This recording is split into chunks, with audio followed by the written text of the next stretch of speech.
what was your greatest success though, as Okay. police chief? Well, transforming the force.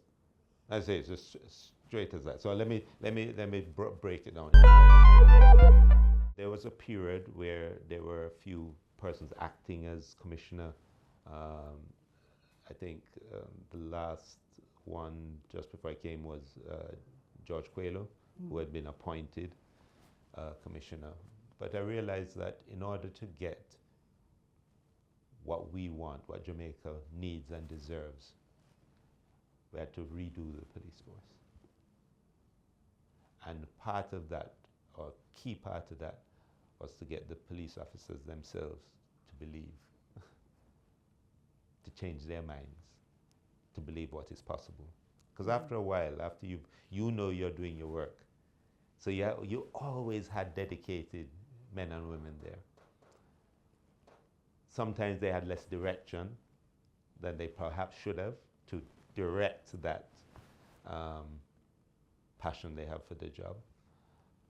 But you've always had some people who just work hard. And if you are working hard at something and you know you just protected some people, and every article, every conversation said how bad you are, it doesn't serve you well.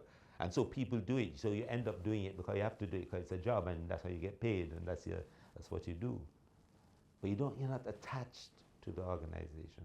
So there are two little things I mentioned. One is, so sitting as NSA, I spoke at the staff college graduation ceremony. It was actually the graduation dinner that they had at a hotel somewhere in the North Coast at the time. So they invited me to speak. There are a number of documents that had been done, probably more than any other organization, about police reform. Everybody has done one. You've done one from Price Waterhouse, you did one from other committees, groups, and so on, and people are always funding documents on police reform. And one of the discussions that I never agreed with in this thing was that this notion that because the police force is called the Jamaica Constabulary Force, it makes them more, this idea of force means that this is now a brutal organization that is, up to all sorts of things, but does brutalize people and, terrorize normal people going about their business. There was that discussion. I didn't buy it. I didn't buy why, because the name is the Jamaica Constabulary Force, that now means that, because I was just coming from a force, named force, Jamaica Defense Force, which was the most trusted organization in the country, beyond the judiciary, beyond anybody. So why would that be different for the Jamaica Constabulary Force? So I said at this thing, because that issue came up. So I said, suppose when somebody speaks about the Jamaica Constabulary Force, the first thing that comes to mind is that it's a force for good. And that's how that whole notion of being a force for good, how do you take that JCF brand and really brand it as a force for good? And that's what comes to people's minds. That's a good thing. And I believe we're there. But so that was early days. Even with all the recent criticisms, you think you're still there? I think that for the majority of people out there, they have a far more faith in their police force than they did in 2017, 2018. But I think it is moved leaps and bounds ahead. I don't doubt. The engagement, we had to, at both places, Defense Force and the police force, we had to 10x the engagement on social media and so on. And that has been done. So you move from a situation where you had some engagement. I mean, you've always had CCN, and it went up and down in terms of its fortunes and so on. But so it did well, and the persons who were there and running it are known. but I don't know that the average Jamaican bought that. It wasn't engaging them. No. It's like news, it's like another information channel, whereas social media is an ongoing conversation in language that you understand and know. So it was interesting when we shifted the force in terms of our social media engagement. People were asking what company we were using to do our social media. I use the same people. We use the same people. Well, you know what we did? We brought in one person, but generally it's the same team. What we did was empower those people, give them guardrails and say, go for it, engage. And turn them into content creators. Who was it that started Wanted Wednesdays? Those people, the same people who had been there all along. And started Wanted Wednesdays. And once you create the environment for innovation, the environment where you can try something, if it doesn't work, that's okay. Don't worry about it. We'll try something else and it'll work. And when the heat comes from that, you don't worry about it. I'll take the heat, you continue doing what you're doing. That's the key. So you want to make sure that people can experiment, do things. I only ask one thing. Make sure that what you do is the best you could do. So we're shooting for excellence all the time. So there were a lot of early discussions with the team to make them into a team where they appreciate excellence. Because that takes a shift in mindset. Because you know you'll get 80% with this much work. To get another 5% takes that again. To get another 5%, and so it goes. So you know that it's more work to shoot for excellence, far more work, double and triple. However, the feeling you get having done excellent things is a totally different feeling, and it's worth it. And you keep doing it. So this force for good, because it has become very popular. But Now, yes, and I mean, it's very positive, obviously. What was your greatest success, though, as police chief? Well, transforming the force. I say it's just straight as that. So let me break it down. There are 5 categories in terms of the transformation. People, first, always, because you have no organization without the people. You know, it's the people's mind you need to change. You have to engage them, have them buy in to your vision. Okay, so people, the structure of the organization. The organization wasn't properly structured to deliver the things it needed to do. The infrastructure was broken. The police stations, they were working in conditions that they should never be in.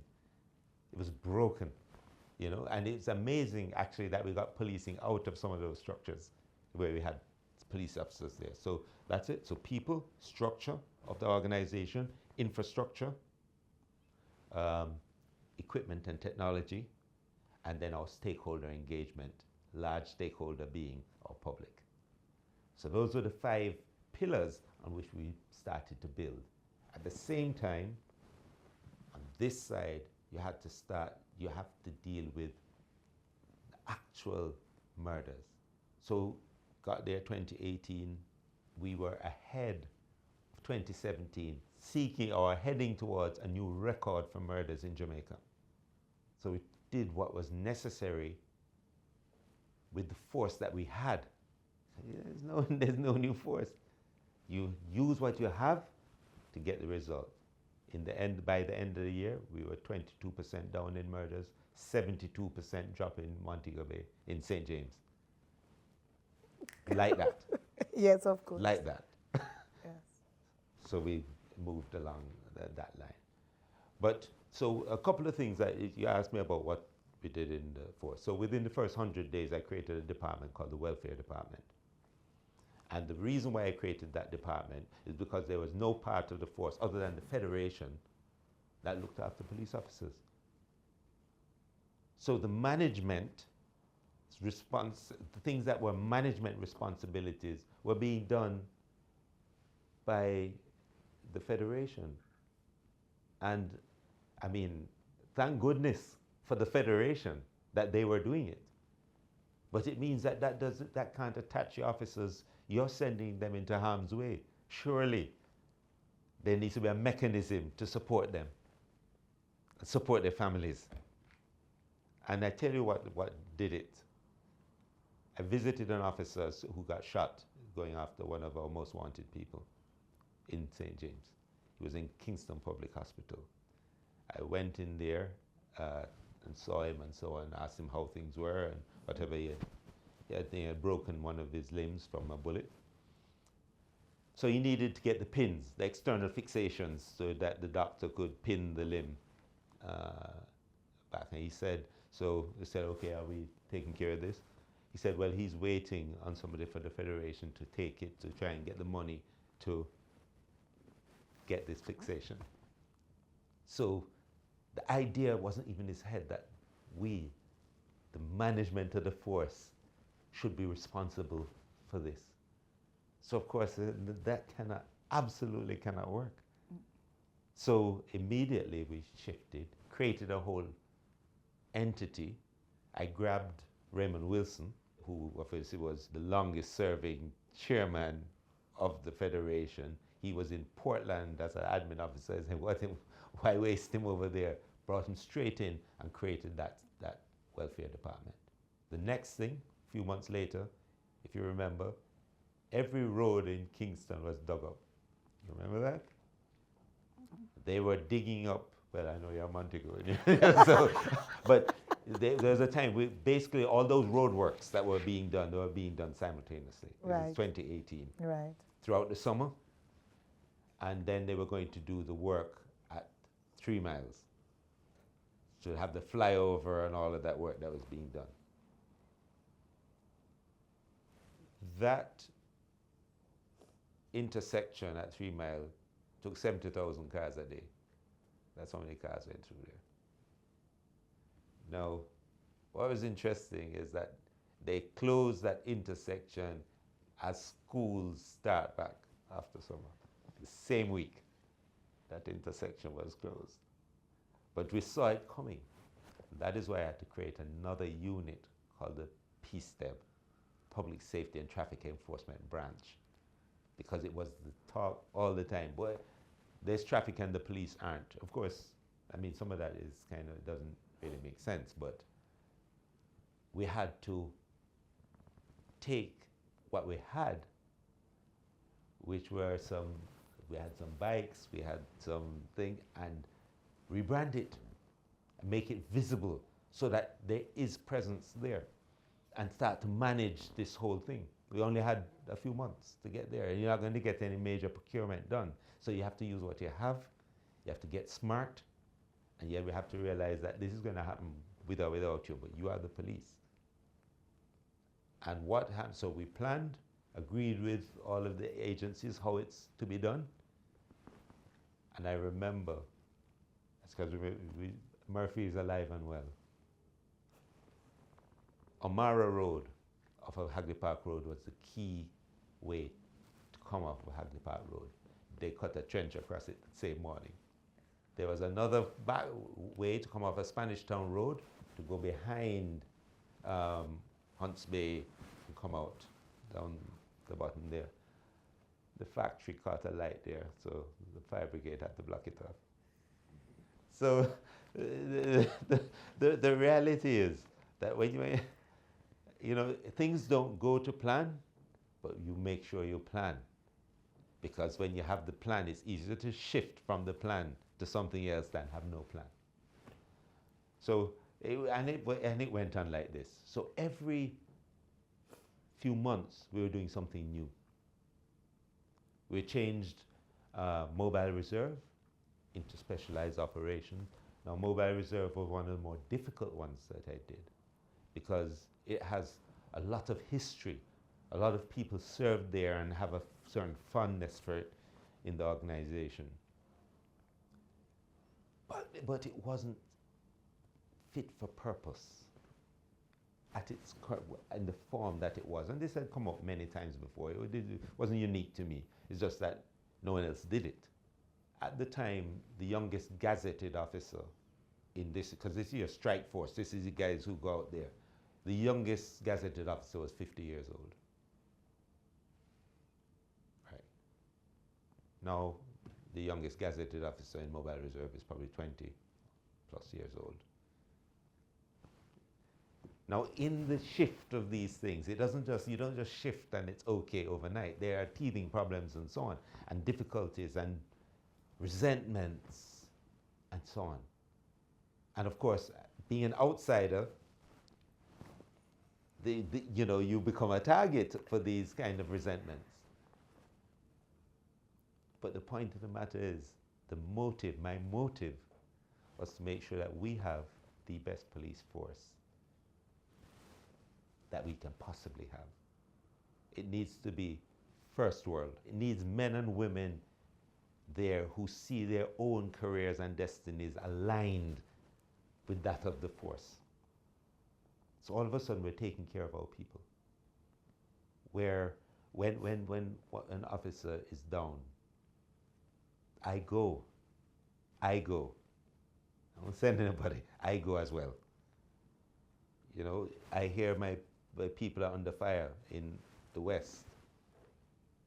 Just on the radio, because sometimes I have a radio with me. Middle of the night. But you hear the fire. And you find your way down to going. the west. I am going. It's not a big deal for me because I'm a soldier. You know, but so that side of things isn't hard, but I'm going.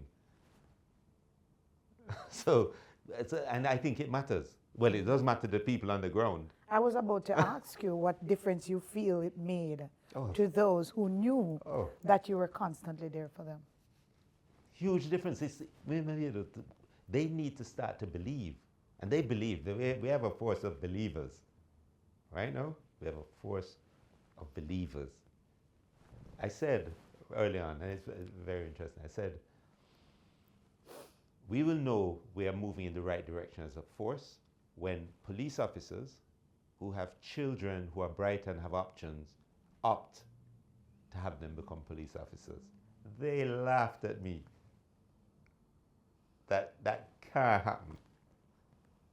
I've seen it happen.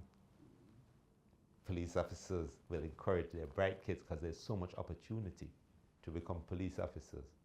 They wear the uniforms with pride. You see it. It's a different thing. It's a different thing.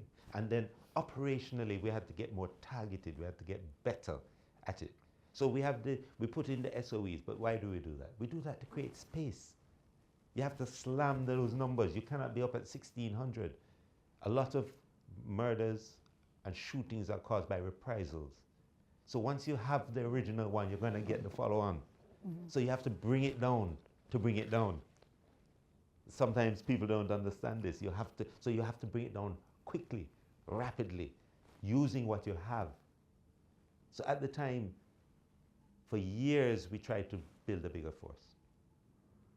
We couldn't. We weren't training enough people to build a bigger force.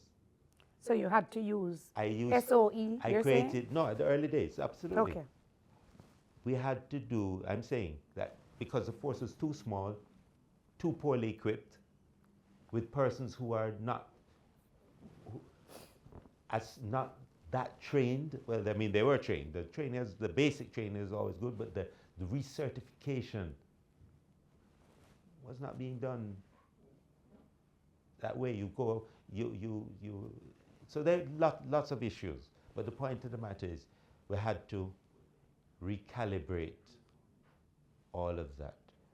And we had to actually start to use legislation, use the anti-gang legislation to actually get gangs as a group before the courts.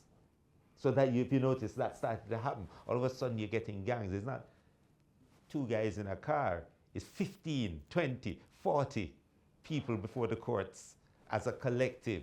Start to change the dynamic with the gangs who largely think that, yeah, you can get one or two touch, but you can't touch them as a collective. And touch them. That's what you have to do. So you have to get the operational successes at the same time as you're building this organization. We went from 1 training institution to 4. But in order to train officers at 4 institutions, we had to create a cadre of instructors who are so well trained that they can repeat the output, the quality of recruit coming out, the young officer coming out. They can repeat at any of the 4 institutions. You're not supposed to be able to tell which institution they came from because the standards are so high. Gotcha. Then came COVID. And also ISO 9001. At the same time? ISO 9001 came just on the back of COVID. Okay. Again, we want to set up standards. So ISO certification, there are, I believe, 4 police forces in the hemisphere that have ISO certified, and the JCF is one of those. And so all of a sudden, standards become part of your lexicon. High standards for everything. Mm-hmm. And also we trained a number of auditors because we had to internally audit our systems and so on to make sure that we can be certified and recertified. So at the moment, the Jamaica Constabulary Force has the most ISO auditors in the country. Congratulations. Was there anything, though, that you considered a failure during the period that you served? Something that you would have wanted to do, which was left undone? Right. You know, you regret not bringing closure to? So I wouldn't say that there were failures. Of course, there are things that you would have wanted to have done or done sooner. But the idea of that everything you start, you're going to finish, is the wrong view of things. You want to make sure that you leave it far better than you found it and create successors who can do that again and again and again. And that's how you keep moving it in the right direction. It's not for you to do everything. It's not for you to make sure that everything has to be your legacy. It was not by accident that I didn't have a social media handle. There was none called the Commissioner of Police. There was none that. There was one brand. It was called the Jamaica Constabulary Force, because that's what must continue. It's not about Antony Anderson. It's about the Jamaica Constabulary Force. It's not about Kevin Blake. It's about the Jamaica Constabulary Force. That is what must continue. But as part of your duty is to create successors, to make sure that you have somebody who can take over from you. I would have considered it a failure if I had to go outside of the JCF to get another Commissioner of Police. I would have considered that a failure. But I didn't. I put the things in place to make sure you have a proper successor. And in our discussions, that has to happen again. And then there's no turning back. Then there's no limit to what we can achieve. If you were to weigh the 2 roles, meaning the JCF and the JDF, which one you think you would have been better at? Better at? Yes. I mean, you were 35 years in the JDF. So the JDF one was easier in some respects, because I'm familiar with the nuts and bolts of the organization. I'd worked in all different areas within the organization, so I knew. So what you mainly focus on is how you move it rapidly from where it is to where you want it to go, by a number of projects and changes and all sorts of things, and how you become more operationally effective and efficient. For the police on the JCF side, I had to be learning and leading. The fortunate thing is that anybody coming to the position of Commissioner of Police is going to do those 2 things, learn and lead, even if you're in the JCF all along. Because here's where the challenge comes. As the Commissioner of Police, you're the Chief Constable, but you're also the CEO of what is the largest company in Jamaica. So you are now talking about, well, certainly by the time I left, it was between 17 and 18,000 people in the organization. You have 200 plus outlets, which is BNS plus NCB times 2.5 number of outlets. That's how many outlets you have, delivering 20 services to the public and dealing with matters that are life and death. So that's the scope of it. Now just, so in terms of developing and training people to take over, that CEO aspect needs to be part of their training. Because operationally, investigative wise, they'll know it. That's what you spent your years doing. Yeah. But all of a sudden, one day, over a day, you're now being asked to understand how to manage this massive entity with a huge budget and human resource issues, logistics issues, technology issues. All of a sudden, that's yours.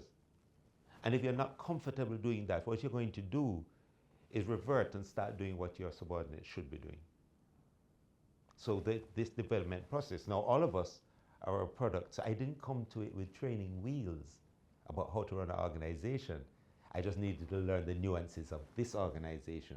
And it's an organization that I had spent years working with. From my earliest days, I worked with it. But I didn't believe, because I had worked with the JCF, that I knew the force enough to do everything I needed to do. So I came in there to learn at the same time as lead.